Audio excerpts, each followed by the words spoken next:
네, 감사합니다. 오늘 우리에게 주시는 하나님 말씀은 마태복음 1장 18절에서 25절까지 말씀. 네, 오늘 우리에게 주시는 하나님의 말씀은 마태복음 1장 18절에서 25절까지 말씀입니다. 마태복음 1장 18절에서 25절까지 말씀 우리 합독해 보도록 하겠습니다. 시작. 예수 그리스도의 나심은 이러하니라. 그 멋진 마리아가 요셉과 정혼하고 동거하기 전에 성령으로 잉태된 것이 나타났더니 그 남편 요셉은 의로운 사람이라 저를 드러내지 아니하고 가만히 꿈고 자하여 이를 생각할 때 주의 사자가 현몽하여 가로되 다윗의 자손 요셉아 내 아내 마리아 데려오기를 무서워 말라. 저에게 잉태된 자는 성령으로 된 것이라. 아들 낳으리니 이름을 예수라 하라. 이는 그가 자기 백성을 저희 죄에서 구원할 자이심이라 하니라. 이 모든 일에 된 것은 주께서 선지자로 하신 말씀을 이루려 하심이니 가라사대 보라 처녀가 잉태하여 아들을 낳을 것이요 그 이름은 임마누엘이라 하리라 하셨으니 이를 번역한즉 하나님이 우리와 함께 계시다 함이라. 요셉이 잠을 깨어 일어나서 주의 사제의 분부대로 행하여 그 아내를 데려왔으나 아들을 낳기까지 동침치 아니하더니 낳음의 이름을 예수라 하니라. 아멘. 할렐루야. 우리 예수 분들 보시고 메리 크리스마스 그렇게 오늘 인사하겠습니다. 메리 크리스마스. 예, 감사합니다. 예. 하나님께서 이번에 특별히 은혜를 주셔가지고요. 그 크리스마스 이브 풍경과 이 크리스마스 새벽의 풍경을 볼 수 있도록 해주셨습니다. 지금 우리가 교회 안에 있기 때문에 세상에서 크리스마스 이브를 어떻게 보내고 있을까? 또 크리스마스 새벽의 모습은 어떤 모습일까? 우리가 궁금하지 않을 수가 없는데요. 제가 강주에서 울산까지 심해를 타고 오다 보니까 그 풍경을 볼 수가 있었습니다. 맨 먼저 눈에 들어왔던 모습은 두 남녀가 모텔 앞에 서서 무엇인가 대화하는 모습이었습니다. 그런 모습들이 크리스마스 이브 때 수많은 모텔 앞에서 전 세계적으로 지금 있을 것이라는 그런 생각을 해보게 되는 것이죠. 그리고 이제 술에 취해서 이분이 비틀비틀 거리는데 눈동자가 풀려 있습니다.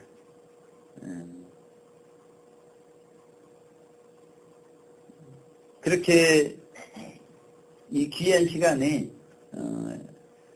집에 들어가지 못하고 길거리에서 방황하는 아저씨를 두 번째로 보게 되었습니다. 그리고 이제 새벽 1시가 넘었는데요. 이 노래방이고 술집들이 그 시간까지 문을 열고 영업을 하고 있는 것을 보았습니다. 이제 마지막으로 젊은 여자 두 분인데 얼마나 신나게 놀았던지 그 흥이 몸에 아직까지 배어 있는 것입니다. 그리고 그 입에도 배어 있어가지고 입에서 세상 노래를 부르는데 얼마나 빠른 템포로 흥겹게 부르는지 모릅니다. 그러면서 어디론가 사라지는 그런 모습을 제가 보게 되었습니다. 제가 신봉 노탈에 도착해가지고 되도록이면 겨울에는 날씨도 춥고 가방도 무겁고 그러기 때문에 잘 걷지를 않는데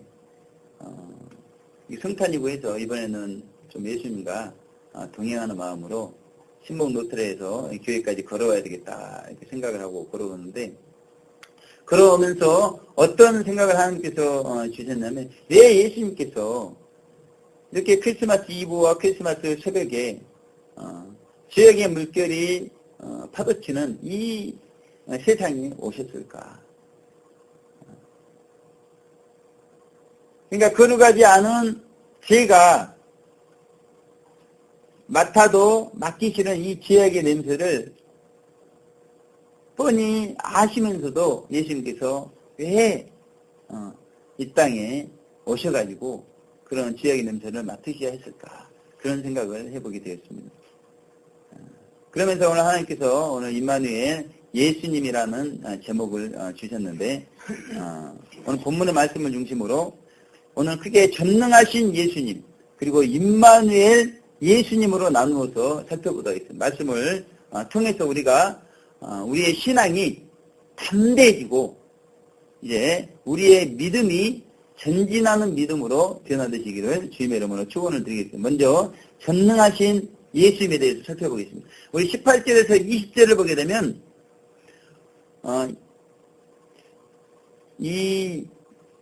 성마태께서 예수님께서 성령으로 잉태되셨다고 그렇게 말씀하고 계십니다. 그런데 저는 이 사실이 너무나 감사한 것이에요. 성령으로 잉태되셨다. 이 사실이 얼마나 감사가 되는지 모릅니다. 더욱 감사가 된 것은 마귀가 이와 같이 할 수 없다는 것입니다. 이것이 더욱더 감사가 되는 것입니다. 그리고 인간이 이와 같이 할 수 없다. 이것이 또한 너무나 감사가 되는 것입니다. 만약에 마귀의 능력으로 잉태할 수 있다면 어떻게 될 것인가? 인간의 능력으로 잉태할 수 있다고 한다면 어떻게 될 것인가? 이건 비참한 것입니다. 그런데 더욱 감사한 것은 성령으로 잉태되셨고 마귀와 인간은 이렇게 할 수가 없다는 것이 너무나 감사가 되지만 이 사실을 믿지 않는 종교계는 어떻게 하고 있습니까?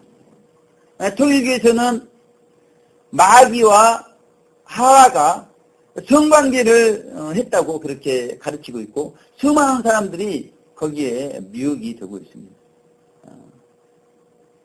마귀가 그런 능력이 없음에도 불구하고 그렇게 교리적으로 마귀와 하와가 성관계했다 만들어 놓았을 때 수많은 사람들이 미혹이 되고 있다는 것입니다. 그리고 과학계에서는 인간과 동물과의 이종 교배를 통해서 생명윤리를 위협하고 있습니다. 이것이 참으로 불경스러운 일들인데 이들은 예수님께서 성령으로 잉태된 것을 믿지 않습니다. 믿지 않고 오히려 이런 종교계의 말들을 믿고 과학계의 말들을 믿으면서 지금 참으로 이 세상이 불경스러운 일들이 벌어지고 있다는 사실입니다.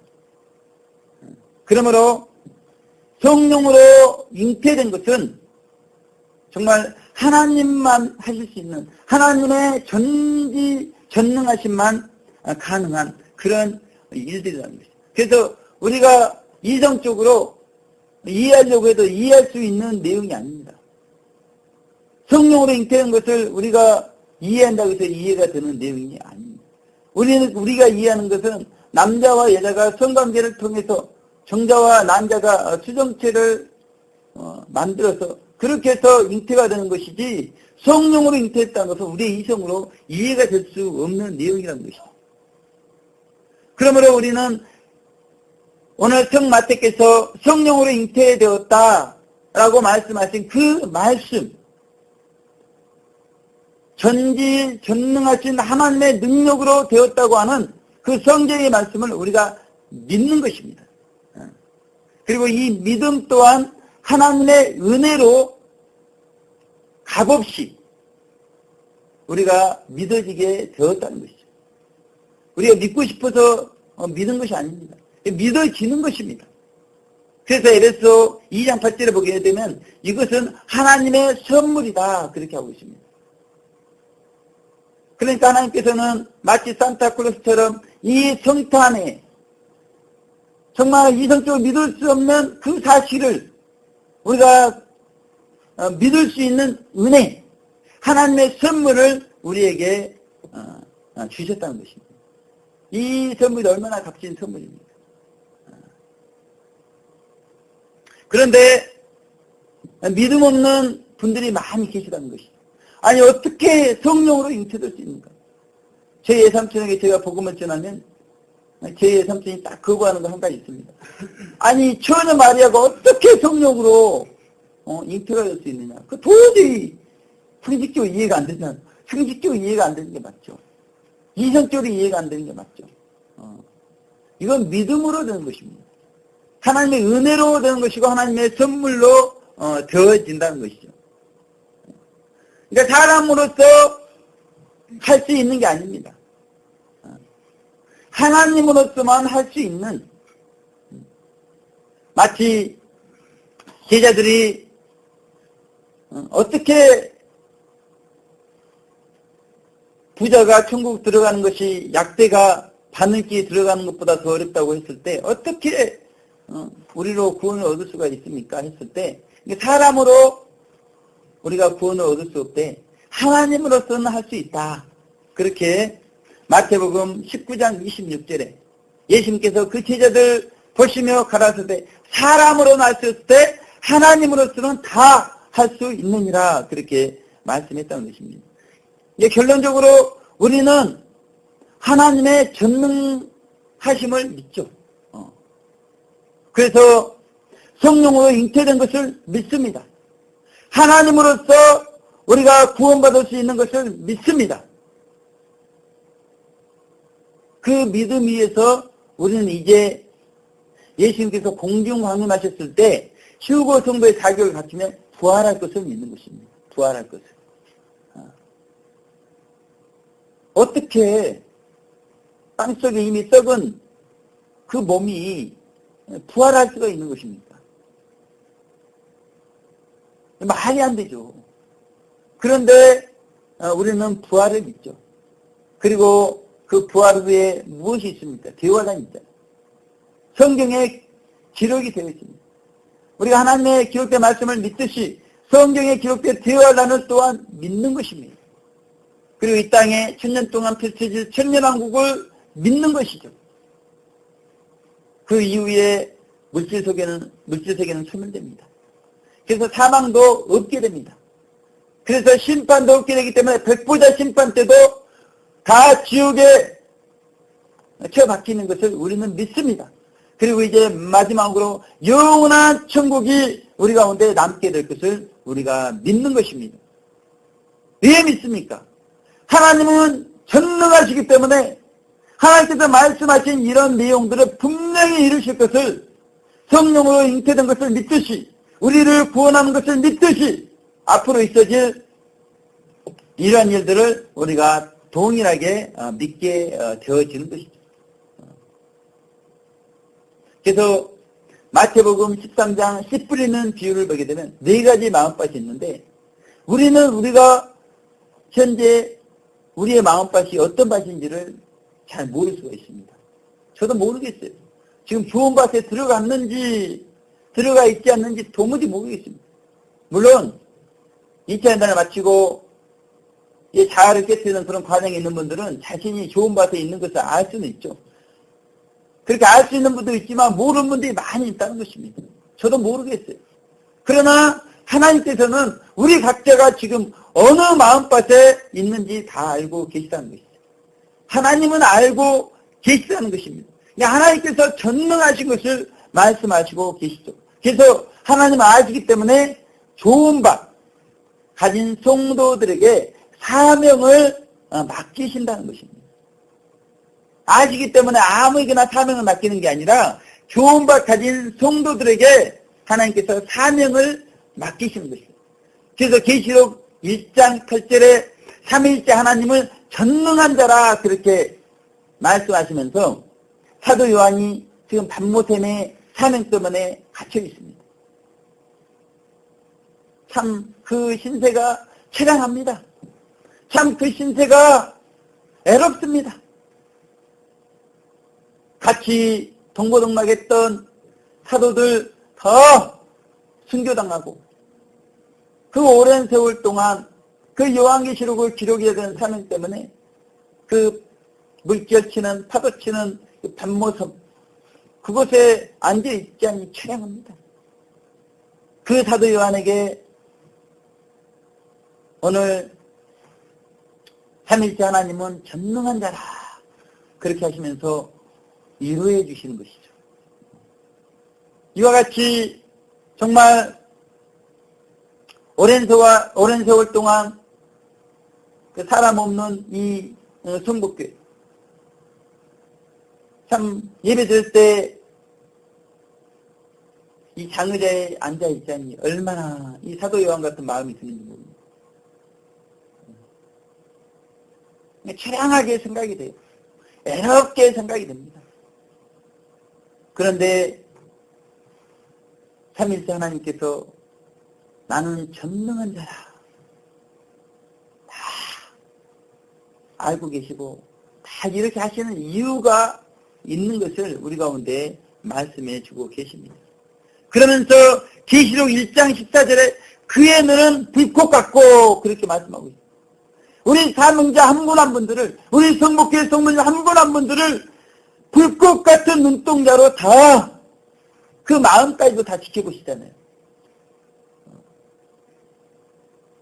그래서 얼마나 인내하고 있는가, 얼마나 눈물 흘리고 있는가, 그걸 다 알고 계시기 때문에 우리를 가장 잘 인도하실 분은 전능하신 하나님, 그 하나님께서 왜 이런 훈련을 시키겠습니까? 왜 이렇게 애롭게 하겠습니까? 왜 이렇게 처량하게 하겠습니까? 이런 과정들이 필요하다는 것입니다. 이제 대환란이 곧 다가오고 있어요. 그래서 이 요한계시록 5장부터 19장까지 대환란에 관련된 내용이 기록이 되어 있습니다. 대부분의 분량이 대환란의 내용으로 기록이 되어 있는데 이 요한계시록에 하나님 곧 전능하신 이 하나님께서 전능하신 분임을 8분이나 말씀하고 있습니다. 그러니까 하나님께서 전능하시다는 것은 어려움 가운데 있는 분들, 화감 가운데 있는 분들, 체랑함 가운데 있는 분들, 쓸쓸함 가운데, 애로움 가운데 있는 분들에게 합당한 위로가 되시는 그 말씀이라는 것이죠. 그래서 그 전능하신 하나님께서 불꽃 같은 눈동자로 지켜보고 있기 때문에 두려워 말라.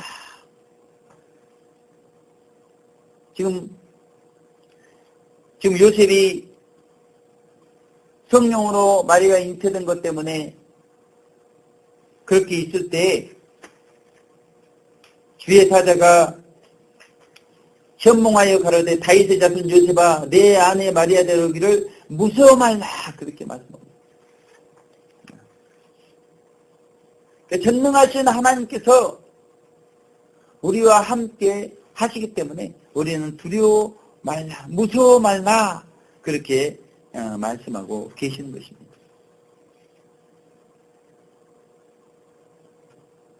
그렇게 전능하시면 아니 말씀만 그렇게 전능하다고 하지 말고 아니 성목회 가운데 전능한 것을 좀 나타내 보세요. 노방의 샤우팅 가운데 전능한 것을 좀 나타내 보세요. 이 전능한가? 이 의문이 들 때가 많습니다. 그렇다고 해서 전능한 것이 교회 가운데 나타나지 않는다고 해서 우리가 원망하고 불평한 것은 아니죠. 그러나 정말 속 시원하게 좀 도대체 언제까지 왜 이렇게 하시는지 좀 말씀 좀 해봤으면 좋겠는데 답답한 것입니다. 아니 한 해도 아니고 두 해도 아니고 도대체 왜 그러십니까?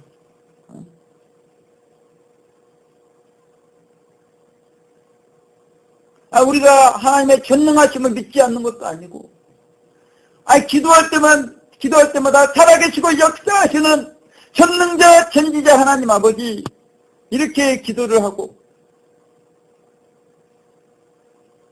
그렇게 하는데 처녀 마리아가 성령으로 잉태했듯이 정복교회 가운데 하나님의 전능하심 성령으로 잉태되는 것 같은 전능하심, 그런 일들이 나타날 때가 도대체 언제입니까? 연단 중에서 지금 안 나타내고 있습니까? 그런 생각을 하면서 수없이 영적 성장을 성찰하는 것이죠. 그러면서 연단 중에서 안 나타낼 것 같으니까 한 걸음 한 걸음 빨리빨리 가고 있단 말입니다. 그런데 보니까 연단은 끝난 것 같아요. 그런데 왜 도대체 그렇게 하고 계시는가?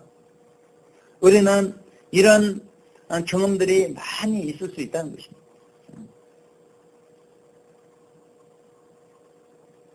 그런데 가장 절망적일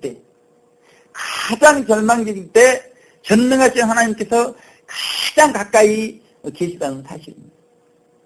그러니까 이스라엘 백성들이 바로의 탄압을 받다가 도저히 못 살겠네요. 해도 못 살겠네요. 그러니까 하나님께 울부짖습니다. 가장 절망적인 이 죄악 세상이 너무나 싫은 거예요. 바로의 탄압을 받는 이 애굽이 너무나 싫은 겁니다. 그렇게 하나님께 울부짖었을 때 하나님의 전능하심이 가장 가까이 와 있었다. 모세를 하나님께서 준비를 해 놓으신 것입니다. 그래서 모세의 나타남의 사건을 경험을 하게 됩니다. 마찬가지입니다. 지금 이 이스라엘 백성들이 누구의 식민지를 받고 있어요? 로마의 식민지를 받고 있어요. 이 로마가 망할 것 같지 않아요. 이 로마의 식민지로부터 해방될 것 같지 않습니다. 가장 절망적인 상황. 그런데 이때 전능하신 하나님, 성령으로 잉태되신 그 예수님을 우리 가운데 보내어 주시는 것입니다. 그러므로 성북교회가 가장 절망적이라고 생각한다면 지금 이때가 전능하신 하나님께서 가장 가까이, 그래서 성령으로 잉태했듯이 하나님의 전능하심이 나타날 때가 가장 가까운 이때라는 사실을 우리가 기억을 하고 이 사실을 믿고 우리는 희망을 찬송하는 기쁨의 성탄 되시기를 주님의 이름으로 축원을 드리겠습니다. 두 번째, 임마누엘 예수님입니다. 21절에서 23절을 보게 되면 아들을 이제 낳을 것인데 그 이름을 임마누엘 예수님이라 그렇게 말씀했습니다. 그래서 임마누엘이라는 것이에요. 임마누엘. 하나님께서 우리와 함께 하신다는 것입니다.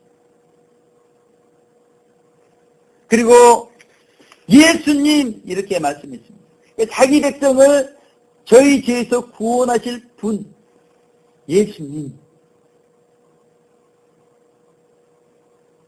우리와 영원토록 함께 하실 그 구원자 예수님, 임마누엘 예수님께서 우리를 고아처럼 버려두지 아니하시고 곧 오실 것이다. 그렇게 요한복음 1장 14장 18절에 말씀하고 있습니다. 제가 봉독해 드립니다. 내가 너희를 고아같이 버려두지 아니하고 너희에게로 오리라. 그렇게 말씀하고 계시는 것이죠.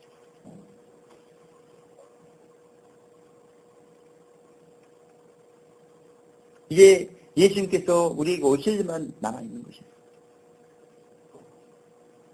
세계 3대 쓰레기 마을인 필리핀에 톤도가 있습니다. 톤도.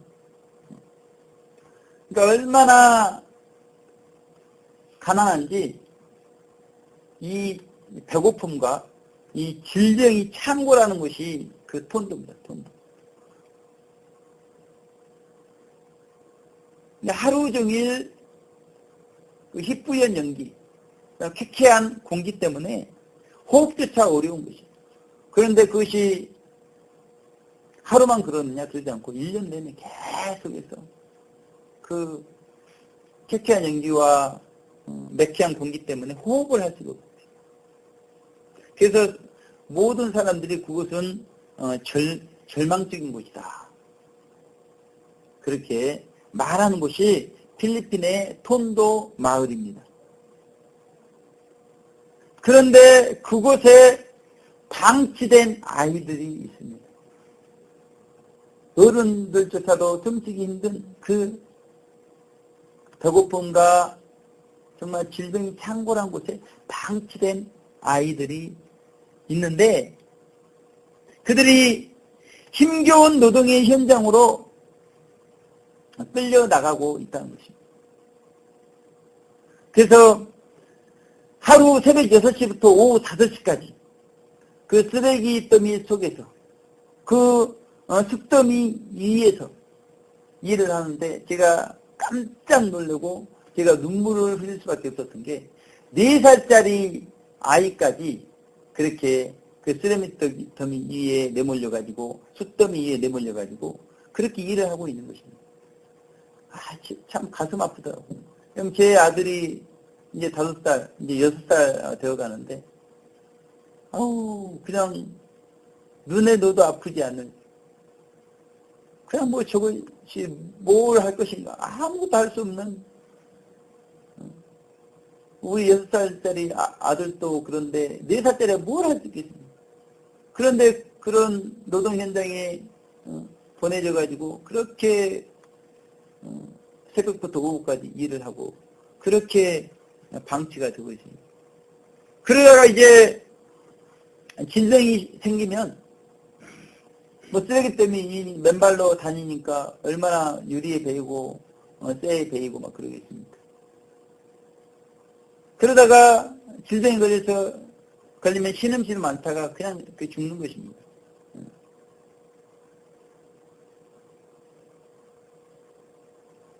그럼 도대체 그들의 부모는 무엇을 하고 있습니까? 그들이 부모가 없는 것이 아닙니다. 그들의 부모가 있는데 그들의 부모들이 그들을 그렇게 노동의 현장으로 내보내고 있다는 것입니다. 그러면서 그들의 부모들은 도박을 하고 술에 취해가지고 그렇게 살아가고 있다는 것입니다. 그야말로 뭐 가난해서 절망이 아니라 그 부모들조차도 이렇게 방치해버리는 그 현장. 정말 절망스럽죠. 그런데 그곳에 내일의 희망을 이야기하는 한 사람, 김영갑 선교사님이 계십니다. 그 선교사님이 그렇게 숫더미 때문에 숯이 튀어가지고 눈에 들어가서 눈이 이렇게 썩어버리고 그게 뭐 썩은 게 뇌까지 파고 들어가가지고 죽을 수밖에 없는 그런 아이들을 찾아가서 신방하고 기도해주고 또 일주일에 한 번 급식 일주일에 한 번 한 끼라도 좀 먹여보자 해가지고 그렇게 최선을 다합니다. 그런데 그 어린 아이들이 질병에 걸려가지고 그냥 도움을 받지 못하고 죽어나가는. 근데 스스로 아무것도 할 수 없는 것입니다. 그냥 죽어간 아이들 보고 가슴을 아파하는 그것밖에 할 수가 없는 것이에요. 그러니까 우리가 때로 이런 상황 속에서 침묵하시는 것 같은 임마누엘의 하나님으로 인해서 당황할 때가 아니 하나님께서 우리와 함께 하신다면서요. 왜 이런 죄 없는 아이들이 죽어가는데 하나님께서는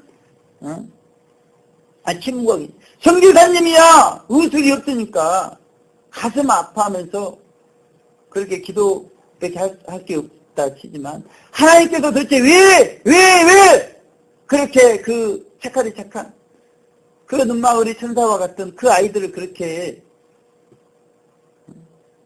희망의 꽃이 피기도 전에 거둬가시는가. 참 우리가 질문할 수밖에 없다는 것이죠. 그러나 우리가 그러기 전에 질문하기 전에 두 가지를 생각해 보아야 된다는 것입니다. 첫째는 선교사님께서 그렇게 그 아이들이 그렇게 사랑스럽고 그렇게 눈망울이 초롱초롱 아이들이 죽어가는 것을 보면서 얼마나 가슴이 내주고 찢어집니다. 뭐 해줄 수 있는 게 없는 것 때문에 더 고통스러운 것이죠. 그런데 그 선교사님보다 더 가슴을 찢어내고 계시는 분이 우리 임마누엘 예수님, 예수님이 그렇게 하고 계시다는 것입니다. 하나님 마음은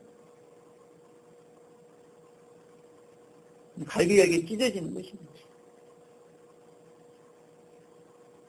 그 두 번째는 우리가 제2의 김영갑 선교사님이 되지 못했기 때문에 죽은 아이들이 희망을 보지 못했다는 것입니다. 그걸 생각을 해요. 김영갑 선교사님은 김영갑 선교사님께서 할 수 있는 최선을 다하고 계시는 것입니다. 그런데 제2의 김영갑 선교사님이 안 계십니다. 의료기술을 가지고 있는 제2의 김영갑 선교사님이 안 계시는 것입니다. 그러니까 질병으로 죽어가고 물질로 그들에게 급식을 줄 수 있는 제2의 김영갑 선교사님이 안 계셔요. 그들에게 대해서 죽어나가는 것입니다. 신방하고 기도해 줄 제2의 김영갑 선교사님. 얼마나 인구가 많은지 다 볼 수가 없죠. 그러니까 하나님께 왜 그 어린아이들을 그렇게 방치했습니까? 희망의 꽃도 피우기 전에 걷어갔습니까? 이렇게 말하기 전에 그 죽은 아이들의 죽음이 어쩌면 우리의 몫이 아닌가 그렇게 생각을 해보아야 된다는 것입니다. 그래서 오늘 임마누엘 예수님은 우리에게 어떻게 명령하고 있습니까? 너희는 전진하라. 전능하신 하나님께서 함께 하시니 어디든 가라. 그렇게 명하시고 계시는 것입니다. 김영갑 선교사님 그분이 돈도에 묻혔을 때 그곳에 희망의 꽃이 피어나지 않았느냐. 왜 우리에게 핵심 진리를 주셨는가? 그것은 임마누엘 예수님의 손을 잡고 어디든 가서 밝은 빛의 꽃을 김영갑 선교사님 희망의 꽃을 피웠다면 우리는 밝은 빛의 꽃을 피우기 위해서 전진하고 어디든 가라고 그렇게 말씀하고 있는 것이죠. 우리는 결코 하나님께서 버리지 않으십니다. 우리는 결코 그러므로 고아가 될 수가 없습니다. 전능하신 하나님이 우리와 함께 계시고 임마누엘 하나님이 우리와 함께 계시기 때문에 우리는 돈도의 아이들처럼 설상 버려진다 한들 두려울 것이 없는 것입니다. 돈도의 아이들에게 김영갑 선교사님이 계셨던 것처럼 그들의 부모는 방치하고 버렸어요. 그러나 김영갑 선교사님이 그들과 함께 했던 것처럼 우리가 버려진다 한들 우리에게는 임마누엘의 하나님, 우리와 함께 계시는 하나님이 계시다는 것입니다. 그래서 올 한 해도 되돌아보면 성복교회 가운데 그 하나님께서 함께 해주셨습니다. 옛적으로는 회복되고 부흥된 게 안 보일지라도 내적으로는 하나님께서 회복과 부흥의 역사를 이루어 가셨습니다. 그리고 그렇게 외적인 회복과 부흥을 노방의 샤우팅을 통해서 젊은이들을 깨우고 한국교회와 통도들을 깨우는 일들을 그렇게 해왔습니다. 그러므로 하나님께서 어떻게 보면 내적으로 외적으로 회복과 부흥의 역사를 성복교회를 통해서 이루어 오셨습니다. 그리고 이렇게 초라한 교회를 통해서 서울역 광장에서 그 소자인 노숙자, 천사들을 호박죽으로 커피로 계피차로 그렇게 섬기는 일들을 했습니다. 큰 교회에서 보면 별거 아닐 수 있겠지만 우리 공동체에 수많은 교회가 있지만 어떤 교회들이 그런 일을 합니까? 수많은 교회들이 있지만 그렇게 서울역 광장에서 가장 작은 소작이 한 것이 나에게 한 것이라고 그랬는데 그들에게 그렇게 사랑을 실천하고 그런 일들이 드물다는 것이에요. 그런 의미에서 내적으로 하나님께서 올 한해 임마누엘 예수님으로 우리와 함께 해주셨다는 것입니다. 이제 성복교회는 외적으로 회복되고 부흥되는 그런 역사가 있으시길 주님의 이름으로 축원을 드립니다.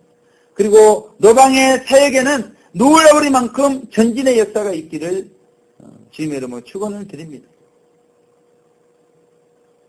외적으로 회복되고 부흥되고 놀라우리만치 전진의 역사가 있기 위해서는 임마누엘 예수님께서 전능하심을 믿고 우리가 담대하게 전진하는 믿음을 내보이는 것이 필요합니다. 하나님을 전지하셔요. 하나님을 함께 하셔요. 그런데 중요한 것은 우리가 그 하나님을 믿고 전진하느냐, 믿고 어디든 가느냐, 그것이 중요하다는 것입니다. 그래서 우리 가운데 정말 담대하게 전진하는 믿음이 있으시기를 주님의 이름으로 축원을 드리겠습니다. 이제 결론의 말씀 드리겠습니다. 24절, 25절을 보게 되면 요셉이 주의 차례의 분부대로 행하였다, 그렇게 말씀하고 있습니다.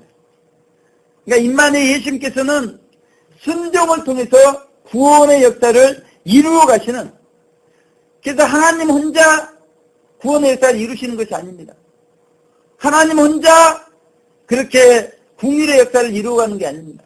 신인협동, 우리와 함께 일하기를 원하시는, 그래서 우리에게 믿음을 요구하시는 그런 하나님이시는 것입니다. 그래서 우리가 순종을 해야 된다는 것입니다.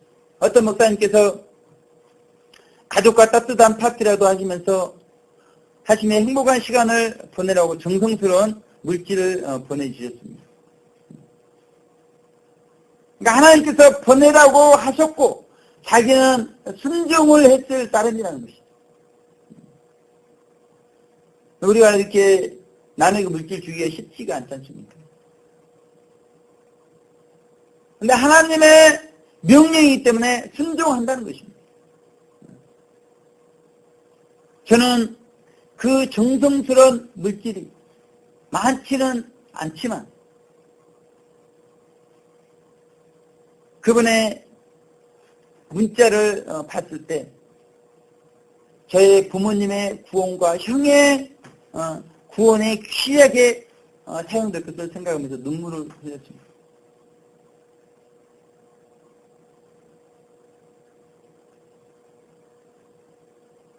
그러니까 작은 그 정성이 부모님의 영혼, 형의 영혼을 구원하는데 우리가 순종했을 때 사용된다는 것입니다. 그러니 그 정성이 얼마나 귀한 정성입니다. 그 순종이 얼마나 귀한 순종입니다. 하나님께서 우리의 작은 순종을 그렇게 귀하게 여기서 놀라운 역사를 이루시는 그러한 하나님이십니다. 그래서 제가 은혜의 빚진 자가 된 거예요. 그러면서 제 마음에 이제는 긍휼을 베푸는 자가 되어야 되겠다. 너무나 많은 분들에게 은혜를 빚졌어요. 은혜에 빚졌습니다. 그래서 마태복음 5장 7절에 긍휼히 여기는 자는 복이 있나니 저희가 긍휼히 여김을 받을 것이며 그랬습니다. 그래서 이제는 성복교회가 긍휼을 베푸는, 그래서 또 긍휼히 여김을 받는 그런 역사가 있어야 되겠다. 그러기 위해서는 전능하신 임마누엘 예수님의 은혜를 우리가 받아야죠. 그 은혜를 가지고 긍휼을 베푸는, 우리는 은혜의 통로, 축복의 통로, 긍휼의 통로가 이제 돼야 된다는 것입니다. 그래서 성탄 예배를 통해서 정말 전능하시고 전지하신 그 하나님, 임마누엘의 그 하나님께서 성복교회 가운데 큰 긍휼을 베푸사, 성복교회가 긍휼을 베푸는 교회, 축복을 나눠주는 교회, 담대하게 믿음의 전진을 나타내 보이는 그런 교회가 되시기를 주님의 이름으로 축원을 드리겠습니다. 기도하겠습니다. 하나님 아버지 감사드리고 찬송을 드립니다. 오늘 임마누엘 예수님이라는 귀한 말씀을 통해서 아버지 하나님, 이제 전능하신 하나님을 믿는 우리가, 임마누엘의 하나님, 우리와 함께 계시는 하나님을 믿는 우리가 이제 담대하게 믿음의 전진을 보이며 밝은 빛에 꽃을 키울 수 있는 우리 성복교회, 궁유를 베풀 수 있는 성복교회 될 수 있도록 축복하여 주시옵소서.